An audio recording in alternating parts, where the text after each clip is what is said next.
Good afternoon, everybody. Welcome back to the Drunk Dutchman. I'm going to start by saying that these conversations or these ramblings of mine are strictly my opinion.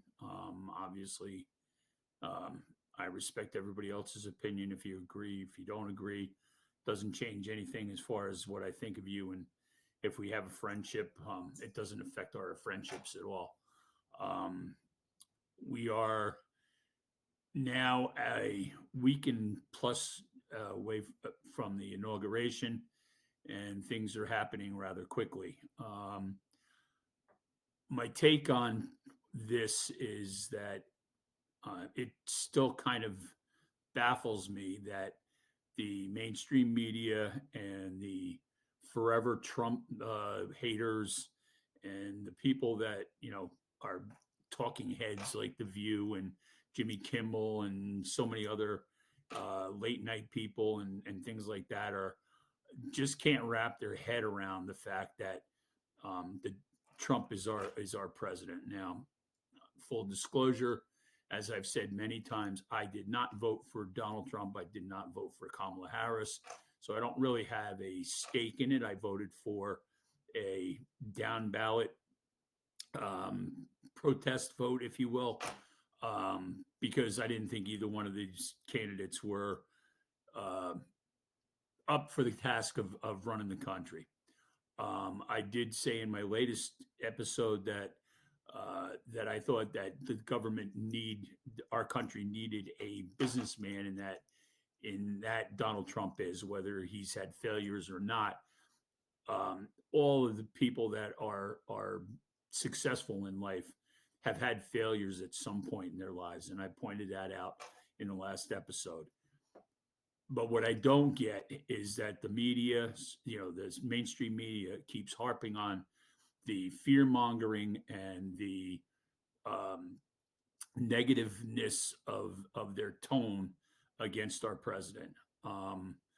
Personally, I the contrast between the old president in Joe Biden and our new president in Donald Trump is that it was a politician years ago that said promises made and promises kept. Well, in my opinion, and as humble as that may be, and maybe ill informed or whatever you want to call it, Biden didn't keep his promises. He said he was going to unite the country, he was going to make things better.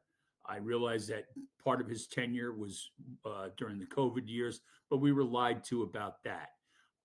So, would you rather have somebody that tells you things that he's not going to do and he promises you everything and doesn't deliver on any of them?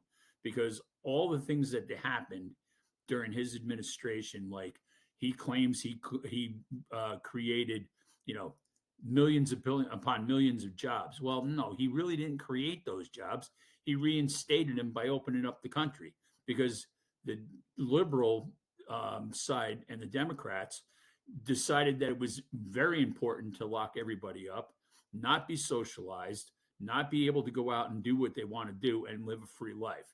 Well, they talk about democracy. That kind of is anti-democracy, in my opinion. I should be able to have, as an adult, make my own decisions of how I want to live my life. The whole COVID shot thing, obviously now they're coming out and saying that Fauci was lied about to it. Joe Biden also lied to us about the fact that he wasn't going to pardon his kid. He did that as long as, and as well, he did preemptive pardons on his family and people that were in the January 6th investigation of Donald Trump and all that kind of stuff.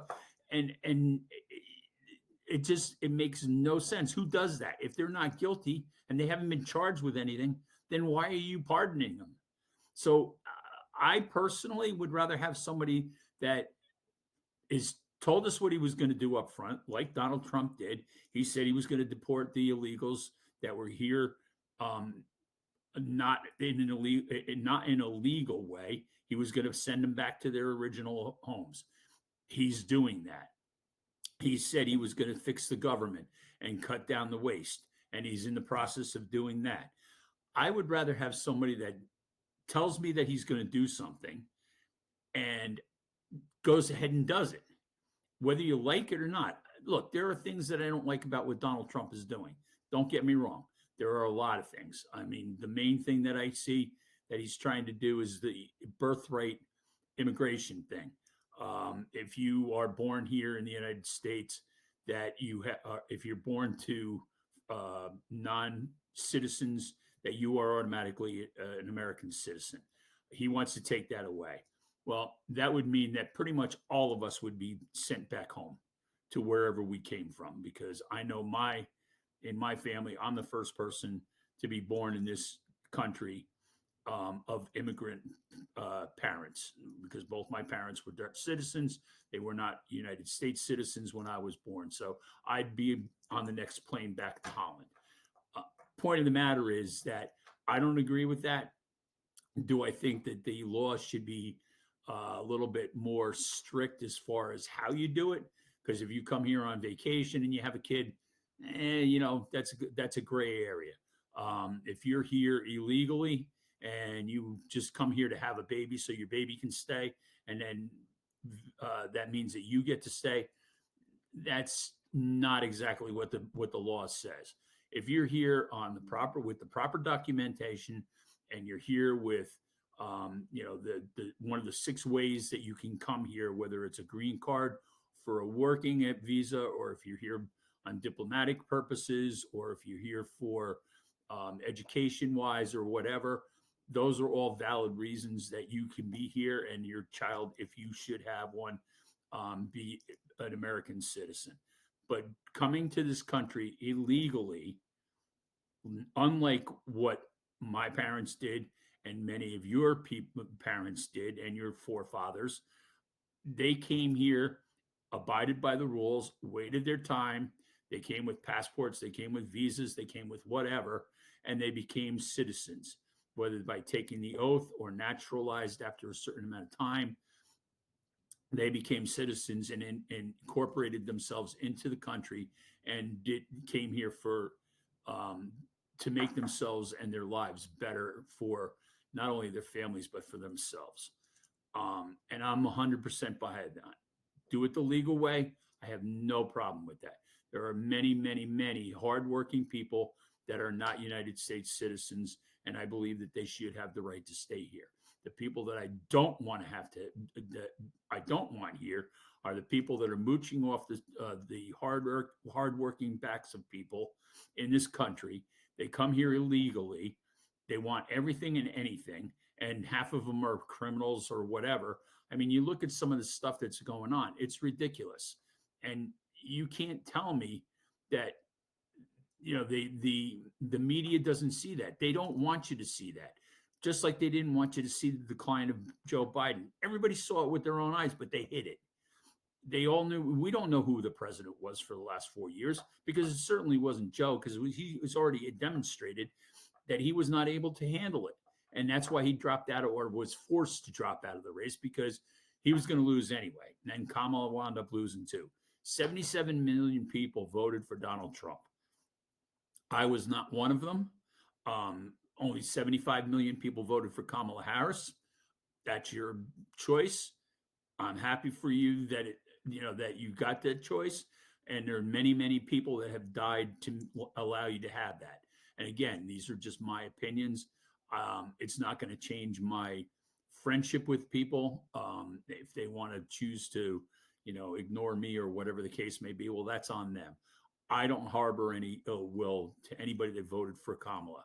That's not my place. There's a higher person being that makes those decisions. I don't. Um, Long story short here is that I personally would rather have somebody that tells me what he's going to do and follows through on it. Goes back to the saying, promises given, promises held. If you're going to make a promise and you stick to the promise, I have respect for that. Whether I agree with it or not, I respect that. If you tell us up front what you're going to plan on doing, and that's exactly what Donald Trump is doing. He is doing exactly what he was going to do for the last 2.5 years, and he's going about it. And I also said in my previous post of this, that we need business people. And part of the reason that everybody doesn't like Donald Trump in politics is because he's not a politician. Does he get things done? Sure. When Colombia decided that they weren't going to take back the people they were going to send, he said, all right, fine, we'll just hit you with a tax. And all of a sudden, 4 hours later, there was a plane being sent by the president of Colombia to pick up the people that they wanted to send back. Now, what the media also doesn't tell you is that they round up all these people and they made a big deal out of here in New Jersey about a Newark seafood place that was raided.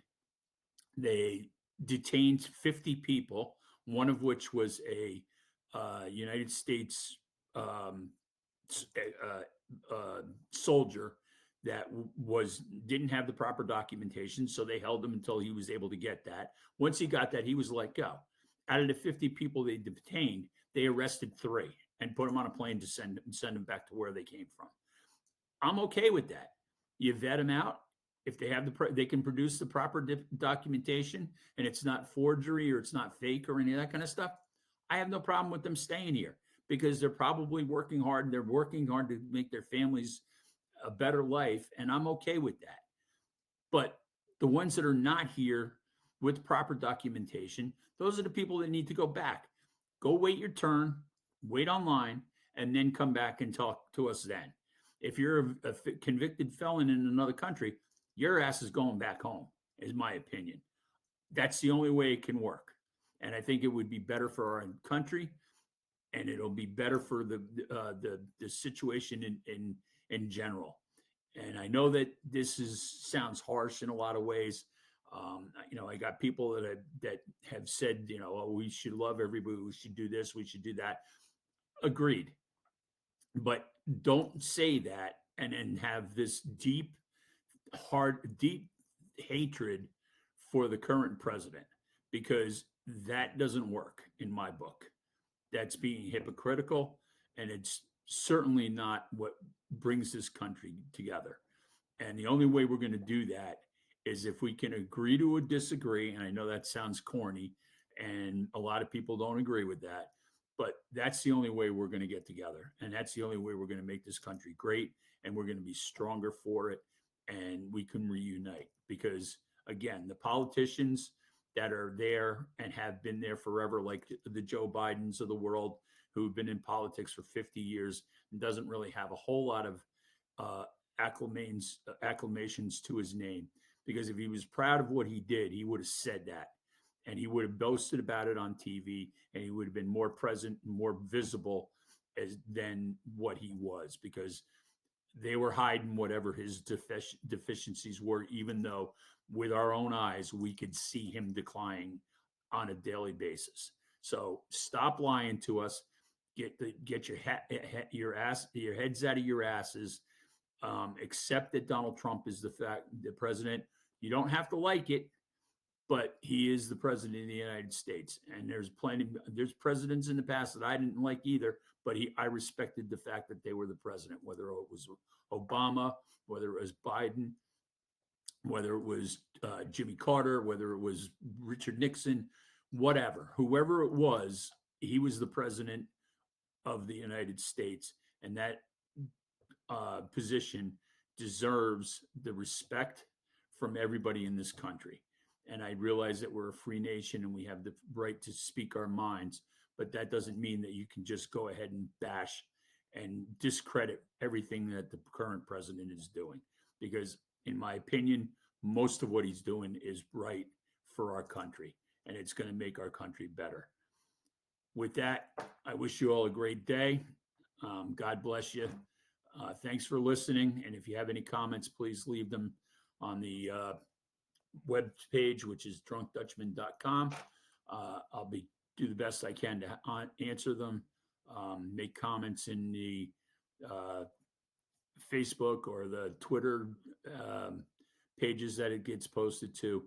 And I look forward to you guys listening again. I thank you for your patience. I thank you guys for your viewership and your audience. And if you like what you heard, please tell your friends about it and your family and whatever. And if you didn't like what you heard and you don't like the way I'm talking about things, then let me know about that, and I can see what I can do about changing some of those ideas. And I'm going to have my ideas and my opinions, but if it's constructive criticism, I don't mind that at all.